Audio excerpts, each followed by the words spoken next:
Subtítulo: Cualidades de los fluidos. 16. La acción de los espíritus sobre los fluidos espirituales tiene consecuencias de importancia directa y primordial para los encarnados. Dado que esos fluidos son el vehículo del pensamiento, y que el pensamiento puede modificar las propiedades de los fluidos, es evidente que estos deben encontrarse impregnados de las cualidades buenas o malas de los pensamientos que los hacen vibrar, y que se modifican por la pureza o impureza de los sentimientos. Los pensamientos malos corrompen los fluidos espirituales, como los miasmas deletéreos corrompen al aire respirable. Así pues, los fluidos que envuelven a los espíritus malos, o los que estos proyectan, son viciados, mientras que los que reciben la influencia de los espíritus buenos son tan puros como corresponde al grado de perfección moral de estos. 17.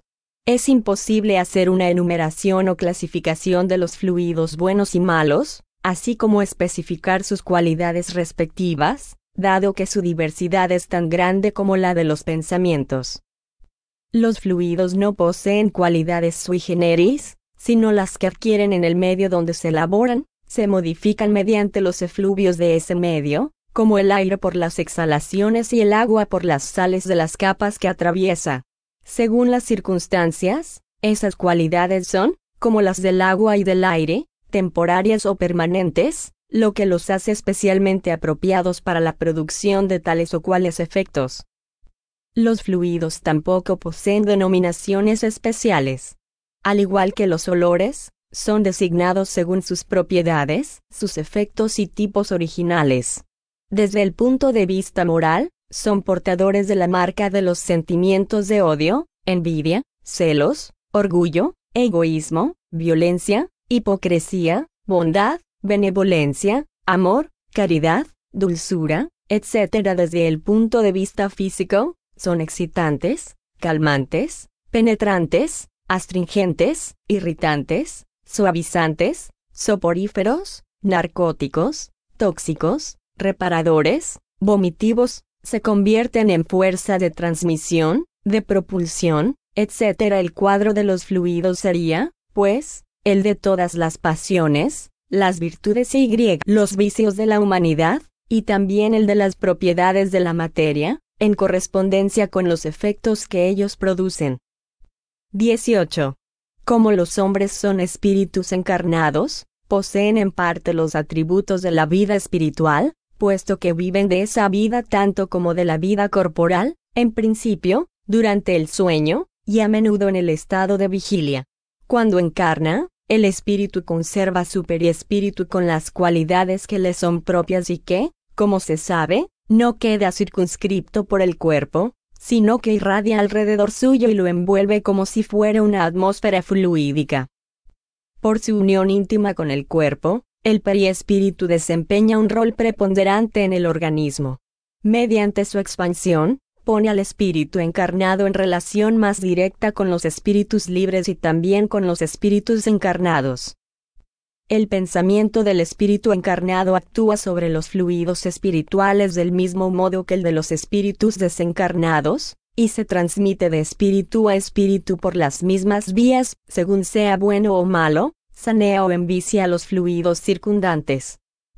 Puesto que los fluidos circundantes son modificados por la proyección de los pensamientos del espíritu, su envoltura periespiritual, que es parte constitutiva de su ser y que recibe de modo directo y permanente la impresión de sus pensamientos, debe, con mayor razón, conservar las marcas de sus cualidades buenas o malas.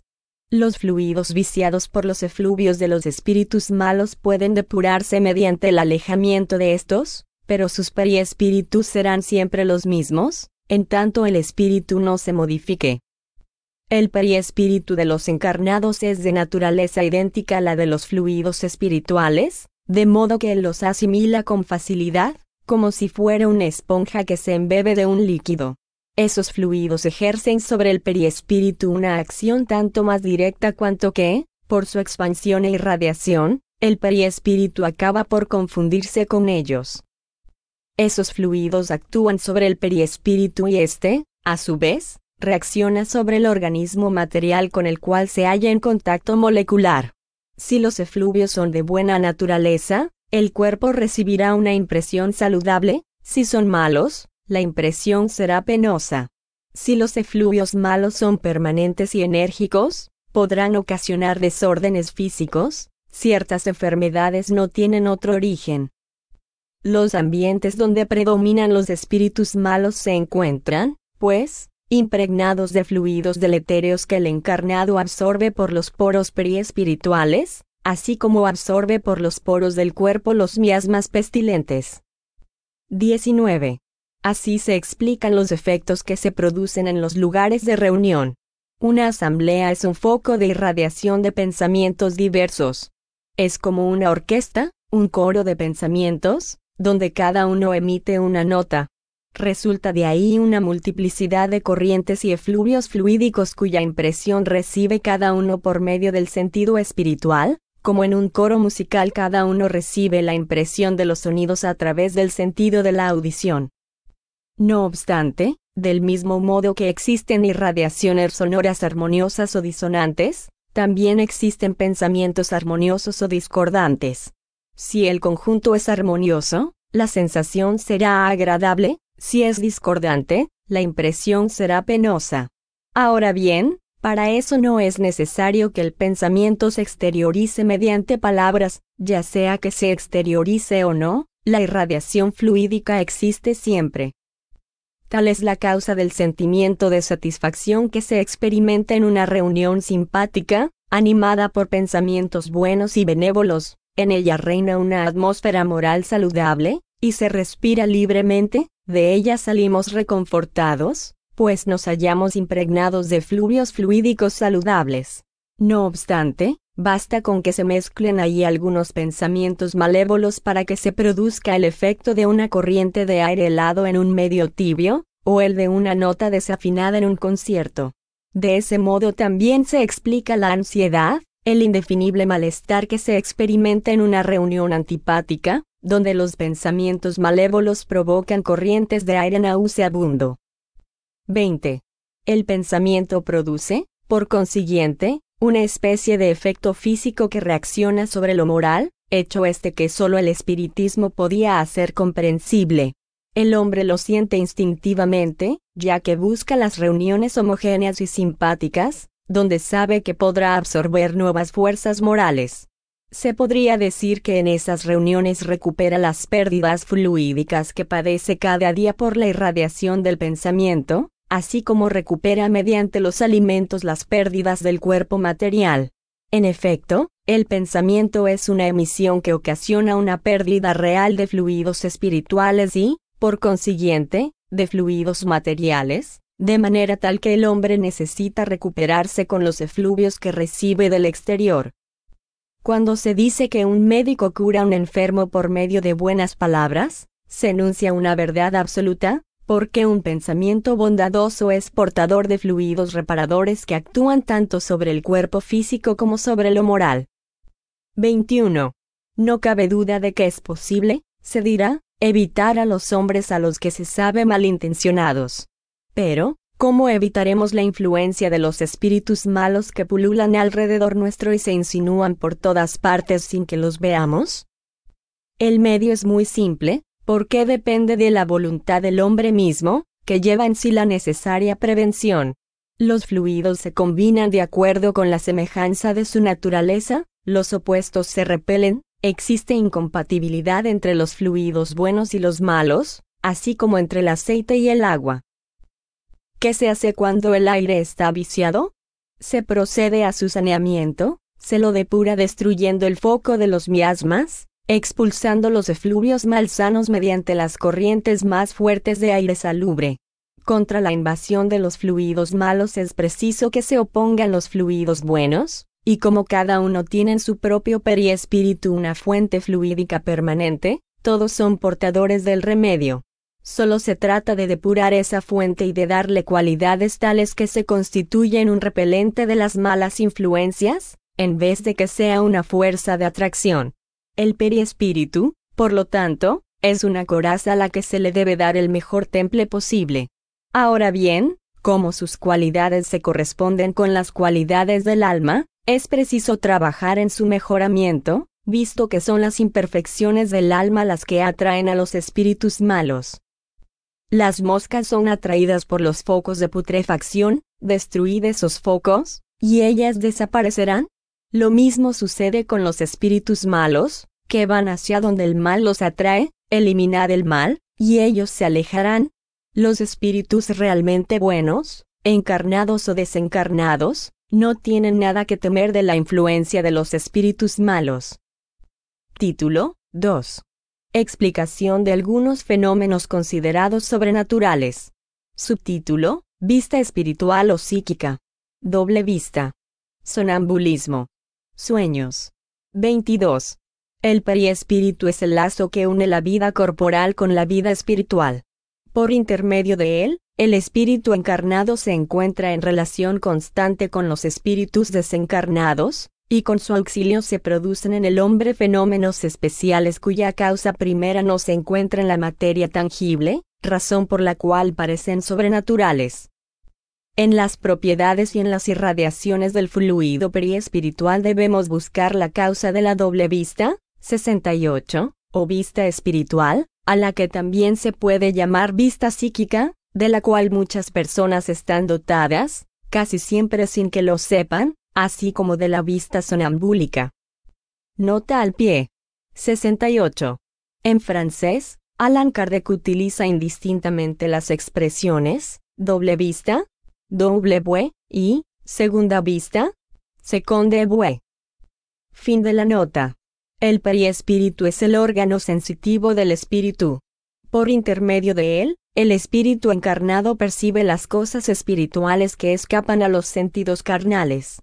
A causa de los órganos del cuerpo, la visión, la audición y las diversas sensaciones están localizadas y limitadas a la percepción de las cosas materiales. A causa del sentido espiritual o psíquico, esas sensaciones son generalizadas. El espíritu ve, oye y siente con todo su ser aquello que se encuentra en la esfera de irradiación de su fluido periespiritual. Estos fenómenos constituyen en el hombre la manifestación de la vida espiritual. Se trata del alma que actúa fuera del organismo. En la doble vista, o percepción mediante el sentido psíquico, el hombre no ve con los ojos del cuerpo, aunque a menudo por hábito dirija la mirada hacia el punto que atrae su atención. Ve con los ojos del alma, y la prueba de eso está en que ve perfectamente bien con los ojos cerrados, e incluso ve lo que está mucho más allá de su campo visual. Lee el pensamiento representado en el rayo fluídico. Véase el numeral 15. 69. Nota de Allan Kardec. 69.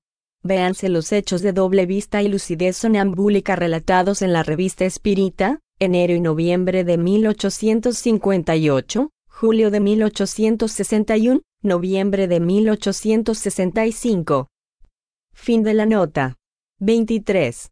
Aunque durante la vida el espíritu se encuentra sujeto al cuerpo por medio del periespíritu, su esclavitud no le impide extender la cadena que lo sujeta y transportarse a un punto distante, sea en la tierra o en el espacio.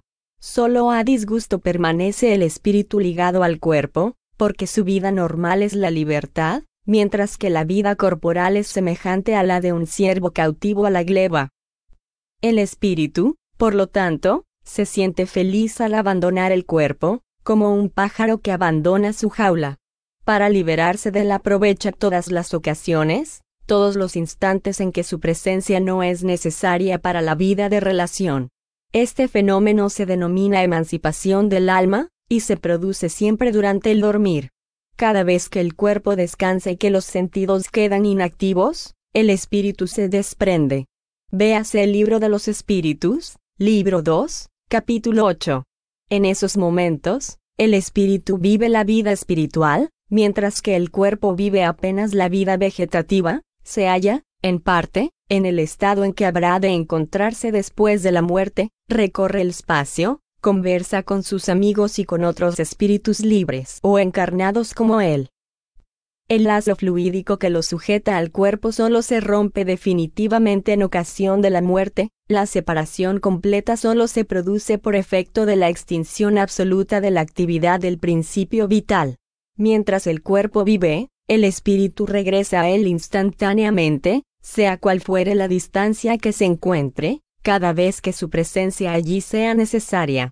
De ese modo, retoma el curso de la vida exterior de relación.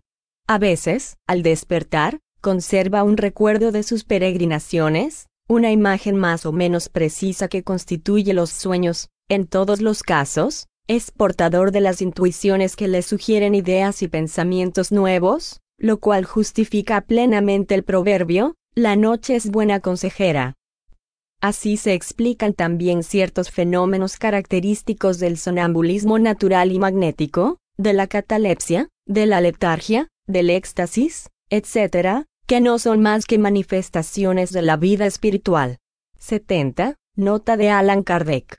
70. Véanse ejemplos de letargia y de catalepsia en la Revista Espírita. Las señoras Schwabenhaus, septiembre de 1858. La joven cataléptica de Suabia, enero de 1866. Fin de la nota. 24. Dado que la visión espiritual no se produce por medio de los ojos del cuerpo, la percepción de las cosas no se verifica mediante la luz ordinaria. De hecho, la luz material está hecha para el mundo material. Para el mundo espiritual existe una luz especial cuya naturaleza ignoramos, pero que es sin duda una de las propiedades del fluido etéreo adecuada a las percepciones visuales del alma. Por consiguiente, existe la luz material y la luz espiritual. La primera emana de focos circunscriptos a los cuerpos luminosos, la segunda tiene su foco en todas partes. Por eso no existen obstáculos para la visión espiritual, que no está limitada por la distancia ni por la opacidad de la materia. Para ella no existe la oscuridad. El mundo espiritual es iluminado por la luz espiritual, que tiene sus propios efectos, como el mundo material es iluminado por la luz solar. 25. De ese modo, envuelta en su periespíritu, el alma lleva consigo su principio luminoso. Como penetra la materia en virtud de su esencia etérea, no hay cuerpos opacos para su visión. Sin embargo, la vista espiritual no tiene el mismo alcance ni la misma penetración en todos los espíritus. Solo los espíritus puros la poseen en toda su potencia. En los espíritus inferiores se encuentra debilitada por la densidad relativa del periespíritu, que se interpone como si fuera una especie de niebla. En los espíritus encarnados, la vista espiritual se manifiesta en diferentes grados mediante el fenómeno de la doble vista, tanto en el sonambulismo natural o magnético, como en el estado de vigilia. De conformidad con el grado de poder de la facultad, se dice que la lucidez es mayor o menor. Con el auxilio de esa facultad, ciertas personas ven el interior del organismo y describen la causa de las enfermedades. 26. La vista espiritual, por consiguiente, da lugar a percepciones especiales que, como no tienen su sede en los órganos materiales, se producen en condiciones completamente diferentes de las que se registran en la vida corporal. Por esta razón no se pueden esperar efectos idénticos, ni experimentarla a través de los mismos procesos. Al realizarse fuera del organismo, esa vista tiene una movilidad que frustra todas las previsiones. Debe ser estudiada en sus efectos y en sus causas, y no por su semejanza con la vista común, a la que no está destinada a suplir, excepto en casos excepcionales que no se pueden tomar como regla. 27. En los espíritus encarnados, la vista espiritual es necesariamente incompleta e imperfecta y, por consiguiente, está sujeta a aberraciones. Como tiene su sede en el alma misma, el estado de ésta habrá de influir en sus percepciones.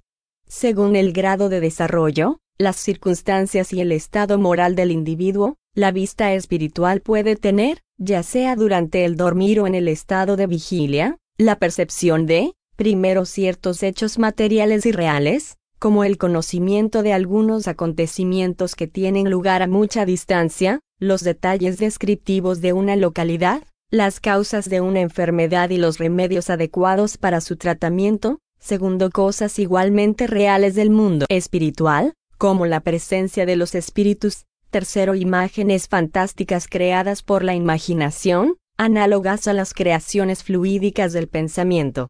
Véase, más arriba, el numeral 14. Esas creaciones se encuentran siempre en relación con las disposiciones morales del espíritu que las genera. Es así como el pensamiento de personas intensamente imbuidas de ciertas creencias religiosas, y preocupadas en relación con ellas, presenta imágenes del infierno, sus hogueras, sus torturas y sus demonios, tal como esas personas los imaginan. En ocasiones se trata de toda una epopeya. Los paganos veían el Olimpo y el Tártaro, como los cristianos ven el infierno y el paraíso. Si al despertar o al salir del éxtasis, esas personas conservan un recuerdo exacto de sus visiones, las toman por realidades que confirman sus creencias, en tanto que no son otra cosa que el producto de sus propios pensamientos. 71. Es preciso, por consiguiente, que se haga una distinción muy rigurosa de las visiones extáticas antes de aceptarlas. En ese sentido, el remedio para la excesiva credulidad es el estudio de las leyes que rigen el mundo espiritual. Nota de Kardec. 71. De este modo se pueden explicar las visiones de la hermana Elmerick que, al referirse a la época de la pasión de Cristo, manifiesta haber visto cosas materiales que nunca han existido, a no ser en los libros que ella leyó, así como las visiones de la señora Cantianille, Revista Espírita, agosto de 1866, y una parte de las de Swedenborg. Fin de la nota. 28. Los sueños propiamente dichos presentan las tres características de las visiones arriba descritas. A las dos primeras pertenecen los sueños de precognición, presentimientos y advertencias. 72. En la tercera, es decir, en las creaciones fluídicas del pensamiento, se puede encontrar la causa de ciertas imágenes fantásticas que nada tienen de real en relación con la vida material, pero que a veces tienen para el espíritu una realidad tal, que el cuerpo experimenta su impacto. Hay casos en que los cabellos encanecen a causa de la impresión provocada por un sueño. Esas creaciones pueden ser provocadas por la exaltación de las convicciones, por recuerdos retrospectivos, por gustos, deseos, pasiones, temores y remordimientos, por las preocupaciones habituales, por las necesidades del cuerpo, o por algún malestar pasajero relativo a las funciones del organismo, y finalmente, por otros espíritus, con un objetivo benévolo o maléfico, de conformidad con su naturaleza. 73. Notas de Kardec. 72. Véase más adelante el capítulo 16. Teoría de la presciencia, numerales 1, 2 y 3. 73. Véase la Revista Espírita, junio y septiembre de 1866, el Libro de los Espíritus, libro 2, capítulo 8, numeral 400. Fin de las notas. Subtítulo: Catalepsia. Resurrecciones. 29. La materia inerte es insensible, el fluido periespiritual también lo es, pero transmite la sensación al centro sensitivo que es el espíritu. Las lesiones dolorosas del cuerpo repercuten, pues, en el espíritu como un choque eléctrico, por intermedio del fluido periespiritual, cuyos hilos conductores parecen ser los nervios. Se trata del influjo nervioso de los fisiólogos, quienes, por desconocimiento de las relaciones de ese fluido con el principio espiritual, todavía no han podido hallar una explicación para todos sus efectos. Esta interrupción puede ocurrir por la amputación de un miembro o por algún nervio seccionado, pero también en forma parcial o general, y sin que haya lesiones, en los momentos de emancipación, de gran sobreexcitación o preocupación del espíritu. En ese estado el espíritu no piensa en el cuerpo, y en su actividad febril atrae hacia sí, por decirlo de algún modo, al fluido periespiritual que, retirándose de la superficie, produce allí una insensibilidad momentánea. Se podría también admitir que en ciertas circunstancias se produce en el propio fluido periespiritual una modificación molecular, que le quita transitoriamente la propiedad de la transmisión. A eso se debe que, muchas veces, en el ardor del combate, un militar no perciba que está herido, que una persona, cuya atención está concentrada en un trabajo, no oiga el ruido que se hace alrededor suyo. Un efecto análogo, aunque más pronunciado, se produce en algunos sonámbulos, en la letargia y en la catalepsia. Finalmente, del mismo modo se puede explicar la insensibilidad de los convulsionarios y de ciertos mártires. Véase la revista Espírita, enero de 1868. Los Aisaowas, o los convulsionarios de la calle Le Pelletier. La parálisis no tiene en absoluto la misma causa, pues allí el efecto es puramente orgánico. Los nervios mismos, los hilos conductores ya no son aptos para la circulación fluídica, se trata de las cuerdas del instrumento, que se han alterado. 30. En ciertos estados patológicos, en que el espíritu ha abandonado el cuerpo y el periespíritu solo está unido a él por medio de algunos puntos, el cuerpo presenta todas las apariencias de la muerte, de modo que se enuncia una gran verdad cuando se dice que en esos casos la vida pende de un hilo.